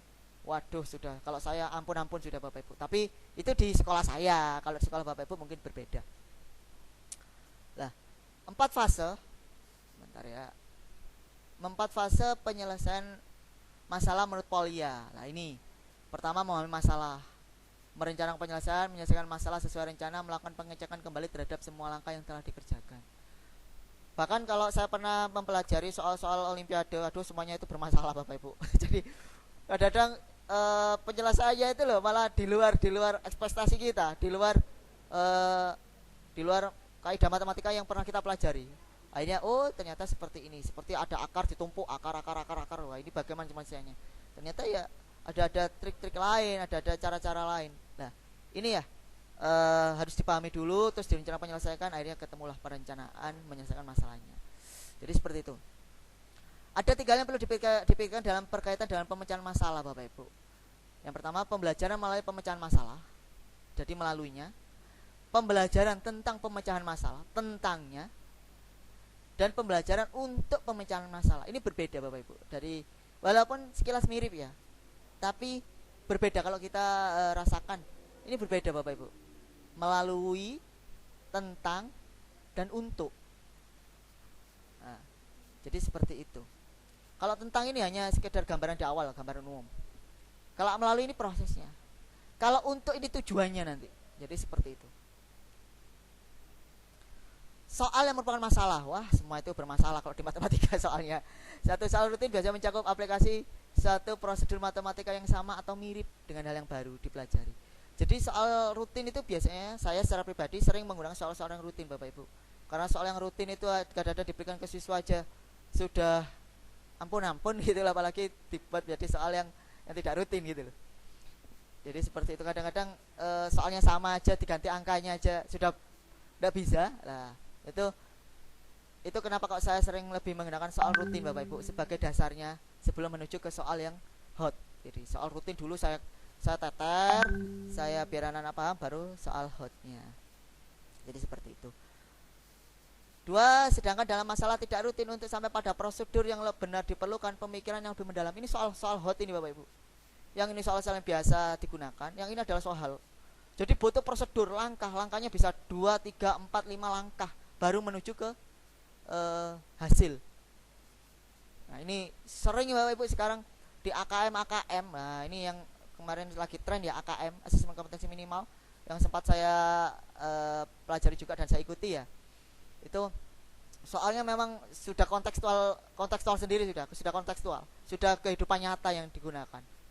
Pertanyaannya, siswa kita siap enggak untuk ke AKM itu? Nah, kalau sudah siswanya misalkan siap, pertanyaan yang paling penting adalah gurunya siap tidak? Nah, ini yang kadang-kadang menjadi PR terutama bagi saya Bapak Ibu. Kadang-kadang gurunya sudah tidak siap menuju ke AKM. Gurunya tidak siap untuk menghadapi soal-soal yang digunakan dalam AKM. Kadang-kadang seperti itu. Ini ke saya secara pribadi ya Bapak Ibu ya. Ini jadi tantangan kita bersama ke depannya. Strategi untuk memecahkan masalah. Nah ini strateginya act it out. Nah, membuat gambar, diagram, menemukan pola. Jadi banyak untuk memecahkan masalah-masalah soal hot itu banyak strateginya. Mulai dari ini, oh ini tidak cocok, gambar, diagram, pola. Lah pola ini biasanya kalau tes di tes psikotes itu, aduh polanya kadang-kadang bisa saja dari pola yang biasa, yang paling gampang itu kan misalkan bertambah 2 dari baris suku kedua, suku ke-1 dan suku seterusnya seperti itu. Tapi kalau sudah soal hot ini bisa saja meloncat-loncat karu-karuan Bapak Ibu. Habis menuju sini, oh ini dikali 2, ditambah ini dikurang ini polanya. Jadi butuh menemukan pola untuk menyelesaikan masalah. Itu sudah soal hot sudah. Membuat tabel, ditabelkan dulu. Ini biasanya kalau seperti statistik, ada data-data yang banyak terus kita buat data berkelompok. Nah, misalnya data berkelompok seperti itu, baru nanti bagaimana solusinya? Ya kita buat tabel. Misalkan ditanya, tentukan kalau di di SMA ada yang namanya mencari kuartil tengah, kuartil atas, kuartil bawah, Q3 kalau data berkelompok. Itu syarat langkah pertama harus membuat tabel dulu baru kita tarik. Jadi tidak langsung gitu loh. Nah, tebak, periksa, strategi kerja mundur. Oh, ini kadang-kadang ini kalau saya yang beling ya, kadang lihat jawaban dulu, dimasukkan ke soal cocok atau enggak. Nah, ini cara kerja mundur. Ini tak boleh dicontoh Bapak Ibu, tapi saya kadang-kadang seperti itu. Cara kerja mundur. Membuat model, nah ini SPLDV tapi yang soal-soal hot. Mencari masalah mirip atau masalah yang berkaitan lebih mudah. Jadi ada kadang di soal-soal olimpiade itu dicarikan soal-soal yang mirip Bapak Ibu. Seperti ini tapi dimiripkan dengan ini. Nanti penyelesaiannya ditarik, generate, oh seperti ini gitu. Jadi ada hal-hal seperti itu. Itu pernah saya temui gitu loh. Nah, pendekatan open ended. Nah, ini kadang-kadang ada Bapak Ibu di PTK, strategi pendekatan open ended. Nah, itu pernah saya baca PTK seperti itu. Apa sih open ended itu? Pembelajaran dengan open ended biasanya dimulai dengan memberikan problem terbuka kepada siswa. Kegiatan pembelajaran harus membawa siswa dalam menjawab permasalahan dengan banyak cara dan mungkin juga banyak jawaban yang benar. Nah, seperti saya tadi itu. Nah, itu open ended. Kasih masalah, jawabannya banyak, caranya banyak. Contoh, ini pertanyaan guyonan Bapak Ibu ya. Pertanyaan guyonan tapi tidak berhubungan dengan matematika tapi open ended. Contoh seperti ini. Tentukan sebutkan warna apel. Lah, hampir anak-anak ketika ditanya sebutkan warna apel, mereka akan menjawab merah. Hampir semuanya. Tapi di situ kadang-kadang ada saja anak yang menjawab hijau, ada yang menjawab kuning, ada yang menjawab coklat. Ketika ditanya, "Kenapa kok seperti itu?" Lah, ternyata alasannya juga macam-macam. Warna apel hijau, kenapa? Karena masih mentah. Kok warna apel kok coklat, kenapa? Karena sudah busuk.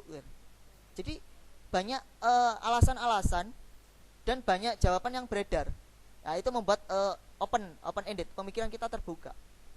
Nah, di matematika itu bisa Bapak Ibu banyak cara. Seperti tadi saya seperti kotak yang dihias. Itu bisa saja pendekatan open ended. Jadi banyak jawaban yang berbeda tergantung alasannya. Terus nilai kita bagaimana kalau untuk soal-soal yang open ended? Ya sudah tergantung dari jawaban, langkah, prosedur yang dilakukan, cara, hasilnya bagaimana. Jadi seperti itu. Kadang-kadang banyak istilah matematika itu banyak cara, banyak jalan menuju cara kalau banyak jalan menuju Roma kalau ilmu matematika. Jadi banyak jawaban yang bisa terjadi. Jadi ada lagi pertanyaan kadang-kadang open ended. 3 kali 4 berapa? Ada yang mengatakan 12. Betul. Tapi ada lagi 3 kali 4 mengatakan 2000. Loh kok bisa? Karena 3 kali 4 kalau dibawa ke tukang foto, "Mas, 3 kali 4 berapa?" Dia akan menjawab 2000. Benarkah? Ya benar, tergantung alasan. Jadi seperti itu. Jadi maka kadang-kadang benar ada dulu saya pada waktu jadi pertama kali guru matematika diguyoni sama dosen saya. Matematika itu makin tekun makin tidak karu-karuan. Benar Bu, makin tekun makin tidak karu-karuan. Jadi seperti itu. Karena ternyata banyak hasil yang didapat dengan alasan yang berbeda dan asumsi yang berbeda. Tapi itu hanya untuk kontak-kontak untuk yang dibuat open ended Bapak Ibu. Tapi untuk soal-soal yang benar-benar fix ya jangan dibuat open ended, nanti tak karu-karuan, nanti rusak nanti. Jadi seperti itu. Nah, ini ada lagi pendidikan realistik matematik. Nah, ini seperti sekarang ada namanya KMNR ya. Klinik Matematika Nalaria Realistik lah.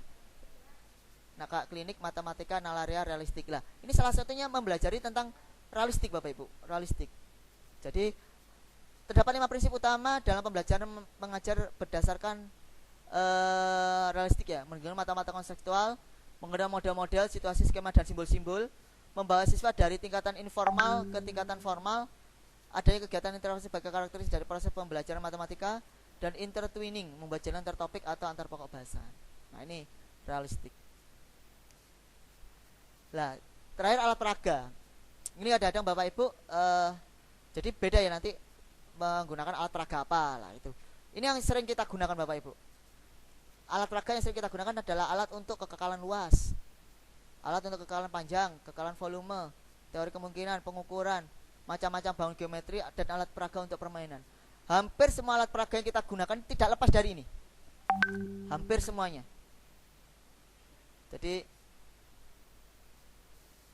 bisa saja ya untuk hampir semuanya tidak lepas dari ini. Itu yang memang paling mudah untuk kita gunakan. Seperti saya pernah membuat namanya alat peraga kancing pintar. Nah, ini pernah saya PTK kan, yang sempat saya gunakan untuk lomba guru berprestasi. Ya alhamdulillah sih ya mendapatkan sedikit ngantol menjadi juara. Itu saya menggunakan alat peraga kancing pintar. Saya pernah menggunakan untuk operasi bilan bulat. Saya pernah menggunakan membuat alat peraga katak loncat yang sudah saya modifikasi. Jadi dulu kan ada, mungkin jenengan sudah pernah katak loncat twing twing twing gitu loh. Tapi ini saya pernah buat katak loncat yang saya modifikasi gitu loh. Nah, loncatnya beda-beda. Terus kemarin di pameran MGMP Matematika, saya sempat MGMP Matematika itu pinjam alat peraganya miliknya Pak Narko, Bapak Ibu. Itu Bapak Ibu nanti yang pengen paham ya, alat peraganya Pak Narko itu bagus Bapak Ibu, luar biasa. Dia pakai magnet, itu digunakan untuk SPLDV ya Pak Epre. Itu alat peraganya Pak Narko itu untuk SPLDV ya. Alat peraganya Pak Narko yang dulu pada waktu ya, itu SPLDV. Bagus Bapak Ibu. Nanti Bapak Ibu bisa nanti langsung hubungi Pak Narko, Pak pinjam alat peraganya. Itu bisa Bapak Ibu ATM. Amati tiru modifikasi. Itu bisa ATM.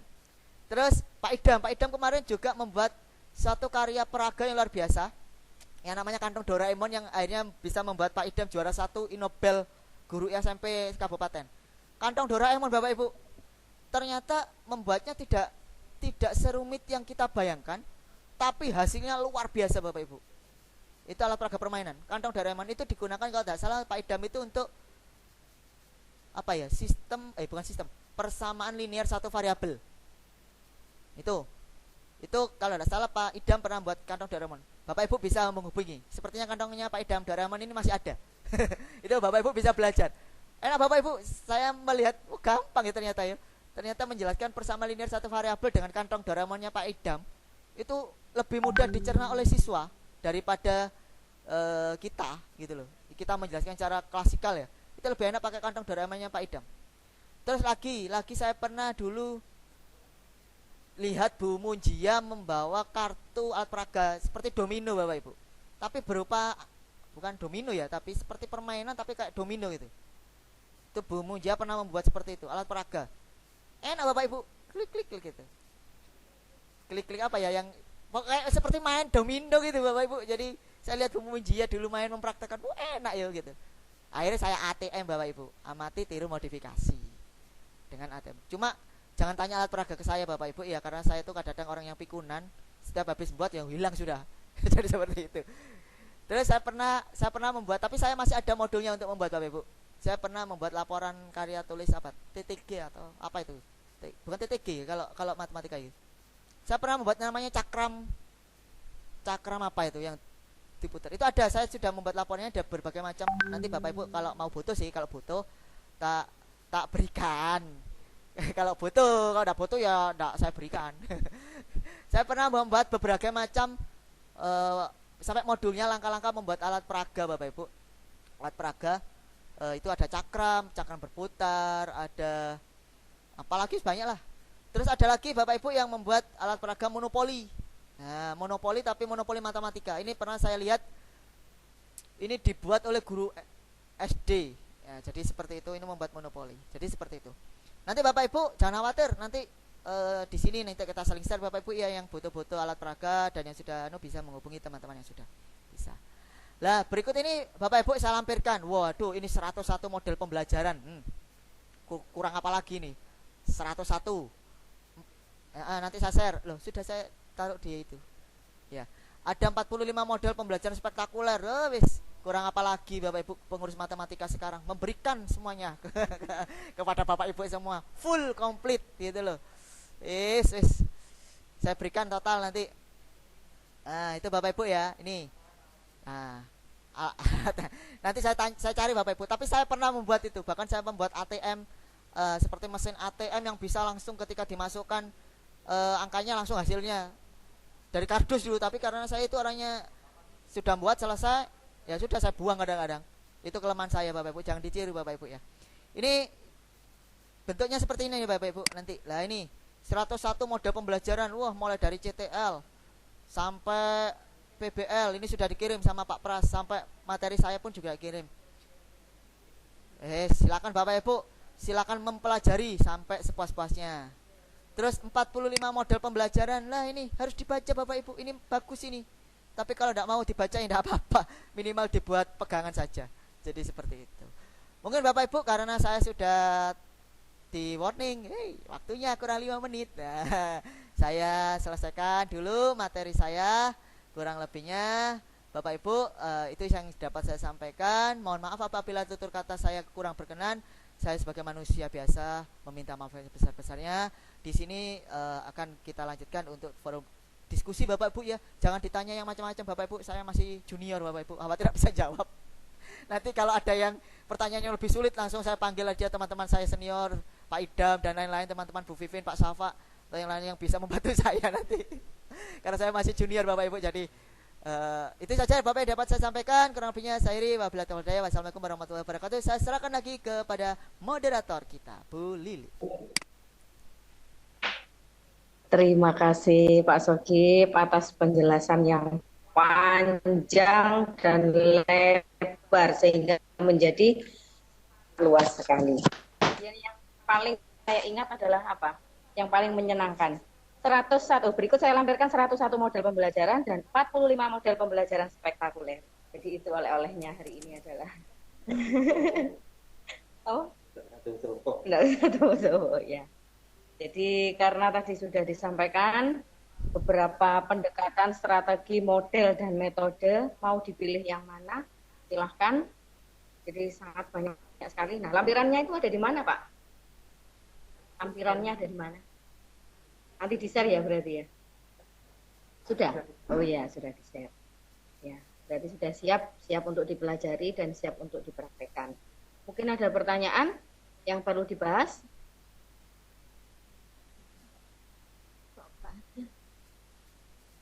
Anu ya Pak? Nah, ada yang bertanya ini, lagi bingung aslinya. Aslinya lagi bingung ya teman-teman ini. Aduh, terlalu ya, banyak. Terlalu banyak yang didapat ilmunya langsung langsung penuh. Jadi lagi bingung teman-teman. Oke, Bapak Ibu, kalau ada yang ditanyakan monggo silakan ditanyakan. Mumpung pematerinya masih lagi agak fresh. Kalau 10 menit lagi ditanyakan lupa sudah Bu apa yang disampaikan. Ya masa masih enggak kalau lupa ya. Bisa dibuka kembali kalau lupa. Monggo Bapak Ibu, jika ada yang ditanyakan, aduh, Pak Idam yang tanya ini. Dedek saya ini asli. Pak Idam jangan berat-berat Pak Idam ya. Pak Idam ini suhu ya di atasnya Master. Monggo. Terima kasih. Assalamualaikum warahmatullahi wabarakatuh. Waalaikumsalam. Terima kasih tadi Bapak Sogip telah menyampaikan banyak hal tentang pembelajaran karena memang profesi kita adalah profesi guru, maka pengetahuan pedagogik itu sangat-sangat penting bagi seorang guru. Tadi telah dijabarkan panjang lebar oleh Bapak Sogip, jadi banyak sekali yang dibahas di situ.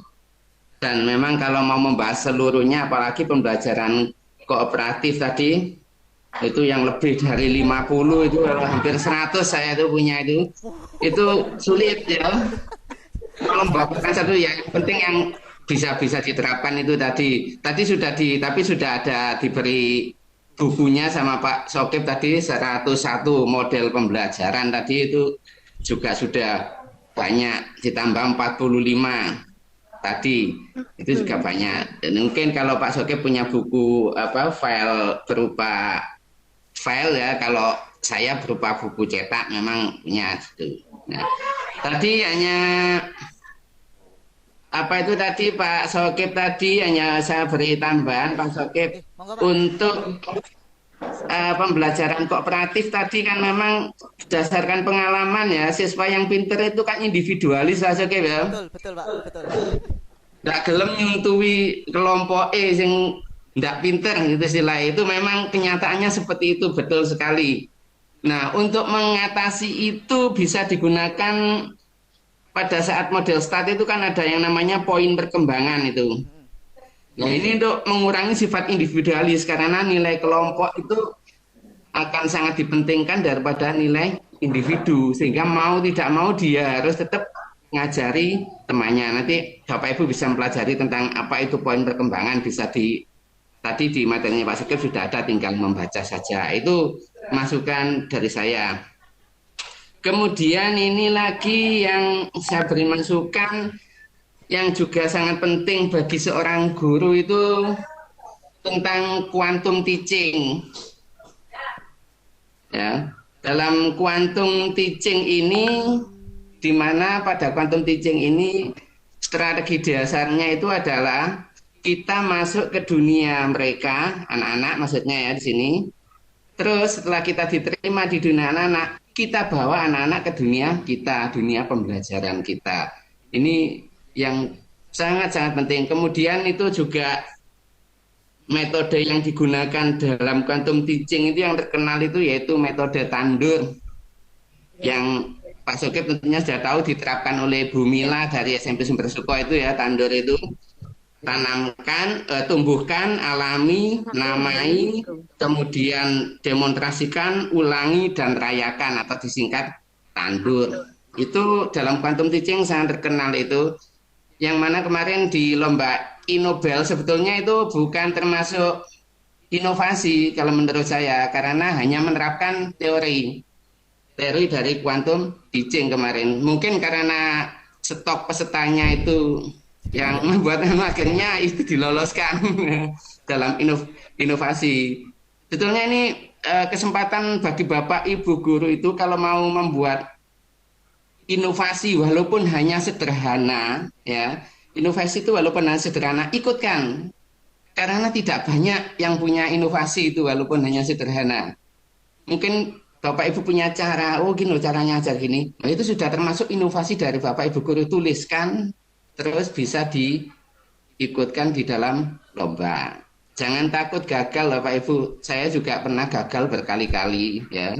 Jadi untuk berhasil itu harus gagal. Betul. Dulu itu. Betul itu. Lihat saja yang saya contoh itu Einstein. Untuk berhasil berapa ribu kali itu dia uji coba sampai dikatakan orang gila karena hal yang tidak mungkin, ternyata akhirnya kan berhasil. Itu saja yang dipakai patokan, kita capek trial and error, coba gagal, coba gagal lagi, akhirnya suatu saat pasti akan berhasil. Nah itu saya hanya memberikan masukan pada Bapak Ibu guru bahwa senjata utama kita sebagai profesi guru adalah pengetahuan pedagogi kita. Untuk itu hal-hal seperti yang disampaikan oleh Pak Sokip tadi perlu sekali untuk dipelajari oleh Bapak Ibu guru sebagai strategi kita untuk mengajar. Itu masukan dari saya Pak Sokip. Monggo nanti biar dilengkapi oleh teman-teman. Langsung Terima kasih. Assalamualaikum warahmatullahi wabarakatuh. Waalaikumsalam warahmatullahi wabarakatuh. Terima kasih Pak Idam, luar biasa. Timik kan Pak Idam. Monggo Bapak Ibu ada lagi? Bu Lili diambil alih. Kalau ada yang lagi. Masih adakah yang bertanya? Tadi masukannya sudah sangat bagus sekali dari Pak Idam. Jadi ternyata sebenarnya mudah kalau kita mau membuat ikut lomba. Jadi PTK yang sudah kita punya diikutkan saja, tidak usah takut gagal, karena gagal berkali-kali itu adalah kesuksesan yang tertunda berkali-kali juga. Mungkin itu maksudnya. Untuk sukses itu harus gagal dulu, kan gitu. Ada yang bertanya lagi di sini? Sekali lagi absen, mungkin ada yang belum absen untuk hari ini. Kalau memang tidak ada yang ditanyakan Bapak Ibu, ya tidak apa-apa Bapak Ibu. saya itu semakin saya semakin deg-deg loh Bapak Ibu. Maklum ini pemateri dadakan tapi berdasarkan pengalaman Bapak Ibu ya. Jadi saya berani bilang ke Pak Pras, saya berani Pak ini karena saya sudah mencoba 6 model pembelajaran sehingga saya berani. Tapi ya jangan aduh saya semakin deg-deg ini kalau ada yang tanya-tanya dari senior ini. Tapi tidak apa-apa lah, itu sebagai tambahan saya. Mungkin Bapak Ibu ada yang lagi ditanyakan? Monggo. Pak Ida mau tanya lagi toh? Kalau tidak tangannya diturunkan Pak, kasihan capek Pak.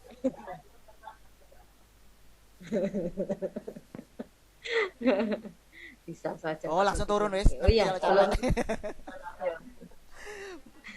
Belum diucapkan selamat langsung kepada Pak Sokip ya atas launching buku perdananya kemarin. Terima kasih Bapak Ibu. Alhamdulillah buku saya sudah launching, covernya saja tapi belum masih saya launching karena masih dalam proses cetak, cuma launching bukunya sudah ada kok. Kemarin juga Bapak Ibu kalau mau pengen buku saya ndak usah saya siap untuk ngajari wis, tinggal Bapak Ibu mau belajar membuatnya itu visual basic, Bapak Ibu gampang sekali Bapak Ibu. Saya siap untuk membantu berkolaborasi dalam membuat suatu karya ilmiah dan itu dari sesuatu yang sederhana Bapak Ibu kita tarik akhirnya menjadi buku. Buku itu di ISBN kan akhirnya menjadi nilai angka 3 di angka kredit. Kan gampang toh Bapak Ibu gitu loh. Cuma tinggal kita mulai dari Pak Idam ya apa sih? Dari yang sederhana kita inovasikan akhirnya ditarik menjadi sesuatu yang berharga bagi kita. Cuma saya kemarin memang non saya Bapak Ibu, saya bukan pamer Bapak Ibu ya, tapi bukan congkak gitu. Tapi saya ingin Bapak Ibu memiliki motivasi yang sama seperti saya. Jadi sesuatu yang sederhana apapun yang dikuasai Bapak Ibu itu kalau Bapak Ibu niatkan akhirnya bisa dijadikan suatu hal-hal yang berguna. Walaupun ilmu Bapak Ibu misalkan seperti Pak Tris senengane guyon, dijadikan suatu konten YouTube, wah jadi berguna itu. Gitu seperti itu. Jadi hal-hal sesuatu sepele tapi kita manfaatkan, kita explore akan menjadi sesuatu yang berguna. Seperti itu. Termasuk saya bisanya cuma bisa visual basic sih hanya dolanan gitu. Tapi ternyata saya tarik, saya buat satu aplikasi di PowerPoint, ternyata saya jadikan buku. Lalu ternyata kok ini saja tadi teman saya dari situ Bondo sudah mau order. Aku pesen buku nih, mau tak cetak durung kok ini bilang gitu. Mau tak cetak durung sih proses itu karena proses pengajian ISBN. Jadi seperti itu. Itu Bapak Ibu, kalau tidak ada lagi ya, semoga tidak ada lagi ya. Semoga tidak ada lagi yang ditanyakan. Kalau ada yang mau ditanyakan nanti insya Allah akan saya tarik ya di file saya akan berikan. Selagi apa yang bisa saya punya dan bisa saya berikan nanti akan saya berikan kepada Bapak Ibu semua, termasuk hal-hal konten buku Bapak Ibu. Kalau Bapak Ibu pengen tahu hasil karya buku saya, Bapak Ibu minta silakan, tapi satu syaratnya Bapak Ibu, jenengan kalau mau mengadopsi jangan diadopsi total. Itu kalau jenengan mau adopsi total itu berarti jenengan melanggar hak cipta saya Bapak Ibu, walaupun saya tidak mengcopyright ya. Tapi itu menurut saya itu tidak baik dilakukan guru. Tapi kalau Bapak Ibu mau ATM, amati tiru modifikasi, silakan. Nanti kalau Bapak Ibu minta saya kasih filenya. Saya itu kalau berbagi ilmu monggo tak kasih gitu. Tapi syaratnya jangan di total Bapak Ibu tiba-tiba memoro buku saya, karya produk saya, terus didaftarkan ke penerbit lain pakai nama jenengan. Wah, kecewa saya nanti Bapak Ibu. Itu berarti itu mengklaim hak cipta orang lain. Tapi kalau jenengan mau untuk ATM, katakanlah ATM yang bagus itu Bapak Ibu, ATM yang bagus itu 30, bukan bagus ya sebenarnya kalau ATM itu tidak boleh. Tapi kalau terpaksa untuk meng-ATM, mengmodifikasi, itu 30% itu adalah hasil dari orang lain, 70% itu adalah hasil jenengan. Nanti kalau jenengan ikut Inobel Bapak Ibu, bahkan karya tulis jenengan ini berdasarkan teman-teman ya, karena saya tidak pernah ikut Nobel. Dari teman-teman yang sudah lolos, itu PTK jenengan, itu hasil filenya akan diupload, nanti akan ada aplikasi yang mencocokkan apakah ini plagiat atau tidak. Ketika sudah plagiat di atas berapa persen ya? 30%, maka Nobel itu akan gagal. Ini berdasarkan pengalamannya teman saya yang lolos gitu loh. Jadi hindari plagiat, terpaksa plagiat seminimal mungkin plagiat. Gitu loh. Nanti kalau jenengan mau membuat buku ya silakan gunakan karya saya, tapi tolong jangan diplagiat total. Minimal Bapak Ibu mau membuat tambahan lah atau aplikasi yang baru lah gitu loh. Jadi seperti itu. Nanti kalau butuh alat peraga saya kirimkan bukan alat peraganya, modulnya. Kalau alat peraganya sudah hilang sudah, tak pastikan hilang. Karena saya sudah buat selesai, buang sudah. Yang penting saya tahu caranya seperti itu. Itu mungkin saja Bapak Ibu yang dapat saya sampaikan. Kurang lebihnya terima kasih saya ucapkan kepada host kita kemarin, artis Korea yang sempat membooming ya. Dan moderator kita kemarin sempat terkenal di dunia persinetronan, Bu Lili dan Pak Pras. Terima kasih atas waktu yang telah disediakan kepada saya, dan terima kasih kepada teman-teman MGMP Matematika yang telah bersedia menghadiri undangan saya untuk mengikuti kegiatan pemaparan saya pada model-model pembelajarannya. Apabila ada tutur kata saya yang kurang berkenan atau apabila ada saya salah berkata, berucap atau bertingkah, mohon kiranya saya dimaafkan yang sebesar-besarnya. Kurang lebihnya saya iri wabillahi taufiq. Wassalamualaikum warahmatullahi wabarakatuh. Saya serahkan lagi kepada Bu Lili. Terima kasih, sangat semangat sekali dan sangat berapi-api. Terima kasih Pak Sokip, selalu memotivasi kita semua Bapak Ibu guru. Jadi untuk terus berkreasi dan berinovasi. Saya kira cukup untuk membelajar untuk pertemuan pada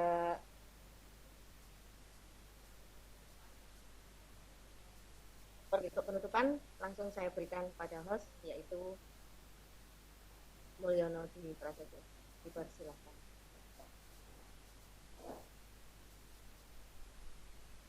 Pada Sakib selaku materi ya sudah menjelaskan dengan detail, sangat panjang, lebar dan tinggi katanya ya, dari rumus volume balok ya, panjang, lebar, tinggi. Oke Bapak Ibu, dan terima kasih pada Bu Lili selaku moderator ya, yang sudah memandu kegiatan kita pada hari ini. Alhamdulillah kegiatan MKMP yang ke-9 sudah dapat terlaksana dengan baik. Ya, walaupun tadi di awal sempat kita mengalami kendala tentang grupnya yang belum bisa aktif. Alhamdulillah sudah ada solusi tadi. Kemudian Bapak Ibu, sekali lagi yang belum mengisi daftar hadir, silakan kirimkan ulang